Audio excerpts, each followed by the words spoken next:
ঘড়ির কাঁটায় কাঁটায় 10টা বাজতেই লাইব্রেরিতে এসে আমার চেয়ারে বসে পড়লাম। আর ঠিক সাথে সাথেই আমার চোখটা আটকে গেল আমার সামনের দিকের একটা টেবিলে। এ কি, কি দেখছি আমি? এ কি করে সম্ভব? চৌধুরী বাবু না? হ্যাঁ হ্যাঁ, চৌধুরী বাবুই তো। ঠিক একই রকম পোশাক, একই রকমের চশমা, সেই একই রকম ভঙ্গিমায় হাতে বই নিয়ে বসে বই পড়া। এটা এটা চৌধুরী বাবুই তো। কিন্তু তা কি করে হয়? যে মানুষটা আজ থেকে বছর দুয়েক আগে মারা গেছে, সে কি করে ফিরে আসবে? আমি ভুল দেখছি না তো? দুহাত দিয়ে চোখটা রোগড়ে আবার তাকালাম। না, আমি তো ভুল দেখছি না। 2 বছর আগে হার্ট অ্যাটাকে মারা যাওয়া অনন্ত চৌধুরী বসে আছেন আমার সামনের দিকের একটা টেবিলে। বিস্ময়ে আমি যেন হতবাক হয়ে গেলাম। কি করব বুঝে উঠতে পারছি না। কাকে দেখছি আমি আমার সামনে? এ কি অন্য কোনো মানুষ? না না, হুবহু একই রকম দেখতে আর একটা মানুষ থাকতে পারে হয়তো, কিন্তু তাদের পোশাক, আচার ব্যবহার, বই পড়ার ভঙ্গিমা সবকিছুই একই রকম হয় কিভাবে? তা হতে পারে না, কিছুতেই হতে পারে না। কিন্তু 2 বছর আগে মারা যাওয়া মানুষ হঠাৎ করে ফিরে এসে আমার সামনেও তো বসে থাকতে পারে না। তাহলে আমি কি দেখছি আমার সামনে? লাইব্রেরিতে আমার সহকর্মী ছেলেটাও আজকে ছুটি নিয়েছে। আর একজন পিওন আছে, কিন্তু তার ডিউটি বিকেল 4টে থেকে। মানে লাইব্রেরিতে কর্মী বলতে এখন একমাত্র আমি। তাই অন্য কাউকে যে ডেকে দেখাবো বিষয়টা, সেই উপায়ও নেই।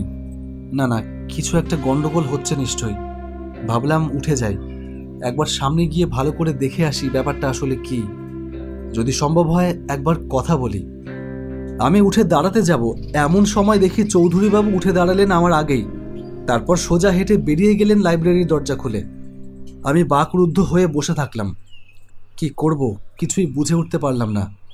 সারাদিন লাইব্রেরিতে আজ তেমন একটা কাজ নেই। আমার ডেস্কে বসেই কেবল ভেবেই চললাম, ঘটনাটা কি হতে পারে? 2 বছর আগে মারা যাওয়া মানুষ কিভাবে ফেরত আসতে পারে? না না না, ভূত বলে যে কোনো কিছুর অস্তিত্ব আছে তা আমি মানি না। থাকলে আমার সাথে এতদিনে তার সাক্ষাৎ নিশ্চয়ই ঘটত। ভূত দেখবার জন্য আমি কম চেষ্টা করিনি। অমাবস্যা রাতে একা একা পুরো শ্মশানে গেছি। নিষিদ্ধ কবরখানায় রাতের বেলা গিয়ে বসে থেকেছি ঘন্টার পর ঘন্টা। না, কিছুই দেখিনি। শুধু দেখেছি অন্ধকারে আগুনের মতো জ্বলজ্বলে কুকুরের চোখ, কিন্তু ভূতের কোনো টিকিটিও খুঁজে পাইনি। তাই আজ যে আমার সামনে এসে বসেছিল, সে যে অনন্ত চৌধুরীর ভূত, আমি তা কোনোভাবেই মানতে পারবো না। আর তাছাড়া আমি যতদূর জানি, কেউ অপঘাতে মারা গেলে আর তার ঠিকমতো শ্রাদ্ধ শান্তি না হলে তার আত্মা মুক্তি পায় না, সেই আত্মা হয়ে যায় প্রেতাত্মা। কিন্তু অনন্ত চৌধুরী বনেদি বংশের মানুষ, আর তিনি অপঘাতেও মারা যাননি। নিয়ম নিষ্ঠার সাথেই তার শ্রাদ্ধ শান্তি হয়েছিল। তাহলে তার আত্মার প্রেতাত্মা হবার তো কোনো কারণ নেই। তাহলে ব্যাপারটা কি? বিকেল 5টায় লাইব্রেরি বন্ধ করে বাড়ি ফিরলাম, কিন্তু মাথা থেকে ব্যাপারটা গেল না কিছুতেই। রাতে ভালো করে ঘুমও এলো না। পরদিন আবার সকাল 10টায় গেলাম লাইব্রেরিতে। আমার সহকর্মী রতনকে ফোন করলাম। হ্যাঁ রতন, আজ আসবে তো? না আদিত্যদা, শরীরটা এখনও ঠিক হয়নি। আমি আজও যেতে পারবো বলে মনে হয় না। তুমি একটু ম্যানেজ করে নিও দাদা। ও ঠিক আছে, তুমি বিশ্রাম নাও। সুস্থ হলেই এসো, আমি এদিকটা সামলে নেব। আসলে তোমার সাথে একটা জরুরি কথা বলার ছিল। কি কথা দাদা? না, ফোনে বলা যাবে না। তুমি সুস্থ হও, অফিসে এসো, তারপরেই বলবো খন। রতনকে বিষয়টা বলা যেতেই পারে। রতন যথেষ্ট সিরিয়াস। আর বিকেল 4টে থেকে যে ডিউটি করে সেই প্রশান্ত হচ্ছে একটা আস্ত কাঠ ফাজিল। ওকে এসব কথা বলাই যাবে না, বললেই তামাশা শুরু করবে।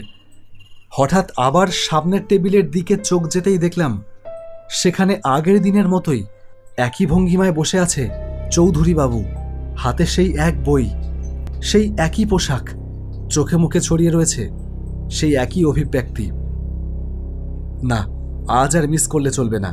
পকেট থেকে মোবাইল ফোনটা বার করেই বেশ কয়েকটা ছবি তুললাম লোকটার। ছবিগুলো একটু দূর থেকে হলেও দিব্যি ভালোই উঠেছে। এইবার গিয়ে ওনার সাথে একবার কথা বলে দেখি। চেয়ার ছেড়ে উঠতে যাব এমন সময় দেখলাম উনিও চেয়ার ছেড়ে উঠে দাঁড়ালেন। তারপর হনহন করে হেঁটে বেরিয়ে গেলেন বাইরের দিকে। আমিও তার পেছন পেছন বেরিয়ে এলাম, কিন্তু বাইরে বেরিয়ে তাকে আর দেখতে পেলাম না। কোথায় গেল লোকটা?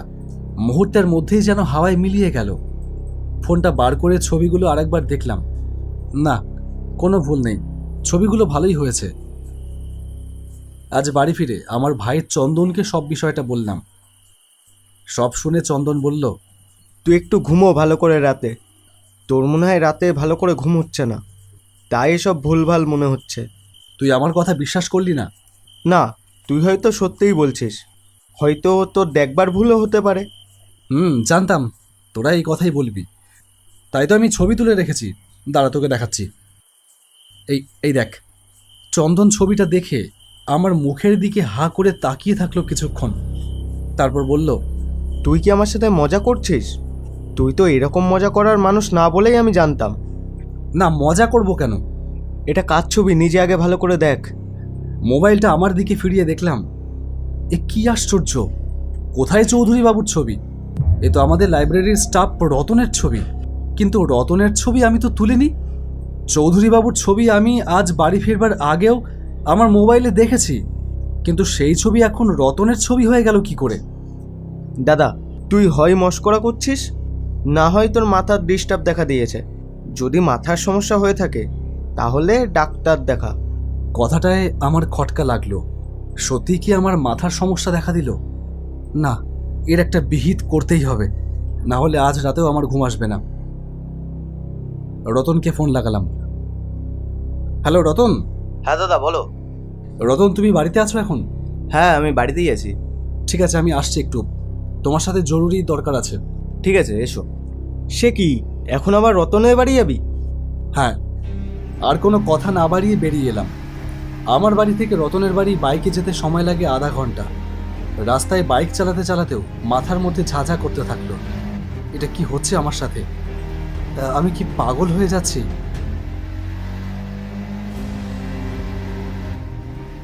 দাদা, চা খাবে? শর্মিলাকে চা বানাতে বলি? না রতন, দরকার নেই। আমি যার জন্য এসেছি সেটাই বরং আগে বলি। বলো। আচ্ছা রতন, আমি কি তোমার ছবি তুলেছিলাম কখনো? ছবি? আমার? না তো। তুমি তো আমার ছবি কখনো তোলোনি। কেন বলো দেখি? রতন, আমি তোমাকে বিষয়টা বলি বরং। আচ্ছা রতন, তোমার অনন্ত চৌধুরীর কথা মনে আছে? অনন্ত চৌধুরী? মানে বসিরহাট হাই স্কুলের প্রধান শিক্ষক চৌধুরী বাবু, যিনি আমাদের লাইব্রেরির নিয়মিত পাঠক ছিলেন? হ্যাঁ, সেই চৌধুরী বাবু। হ্যাঁ, মনে থাকবে না কেন? রতন, বিষয়টা বললে তুমি বিশ্বাস করবে কিনা জানি না, তবে লাইব্রেরিতে আমি পরপর 2 দিন চৌধুরীবাবুকে বসে বই পড়তে দেখেছি। কি বলছো দাদা? চৌধুরী বাবু তো মারা গেছেন গত 2 বছর হলো। হ্যাঁ, সেটার জন্যই তো অবাক লাগছে। তুমি হয়তো অন্য কাউকে দেখে থাকবে যার সাথে চৌধুরী বাবুর মিল আছে, না হলে এটা তো হতে পারে না। কিন্তু এত হুবহু মিল থাকতে পারে না রতন, এমনকি বসবার ভঙ্গিমা পর্যন্ত। এমন হুবহু মিল কি করে থাকতে পারে? সেটাও তো ঠিক। কেউ আমার কথা বিশ্বাস নাও করতে পারে, সেই জন্য আমি আজকে তার ছবিও তুলেছিলাম। কিন্তু সেখানেও ঘটে গেল একটা আশ্চর্য ঘটনা। কি? রাতে বাড়ি গিয়ে সেই ছবিটা আমি আমার ভাই চন্দনকে যখনই দেখালাম, অমনি সেই ছবিটা হয়ে গেল তোমার ছবি। সে কি করে হতে পারে? সেটাই তো ভাবছি রতন, এটা কি করে হতে পারে? কই দেখি, ছবিটা আমাকে দেখাও। এই দেখো। দাদা, এটা আমার ছবি কোথায়? এটা তো অনিমেষের ছবি। অনিমেষের ছবি? হ্যাঁ, এটা তো অনিমেষের ছবি। আমি বাকরুদ্ধ হয়ে গেলাম। হয় সত্যিই অলৌকিক কিছু ঘটছে, না হয় আমি পাগল হয়ে যাচ্ছি। যে ছেলেটা লাইব্রেরিতে বিকেল 4টে থেকে ডিউটি করে তার নাম অনিমেষ, কিন্তু আমি নিশ্চিত বলতে পারি অনিমেষের ছবি আমি তুলিনি, কোনো দিনও তুলিনি। দাদা, তোমার কি সমস্যা হচ্ছে? না মানে তুমি এত রাতে যখন আমার বাড়ি ছুটে এসেছো, তার মানে নিশ্চয়ই কোনো সমস্যা আছে। কি ব্যাপার বলো তো? কি যে ব্যাপার সেটা তো আমিও জানি না। বিকেলের শেষ আলোয় রক্তিম হয়ে আছে চারিপাশ। আজ 1 সপ্তাহ হলো লাইব্রেরিতে যাইনি। আবার কবে যে যাব তাও জানি না।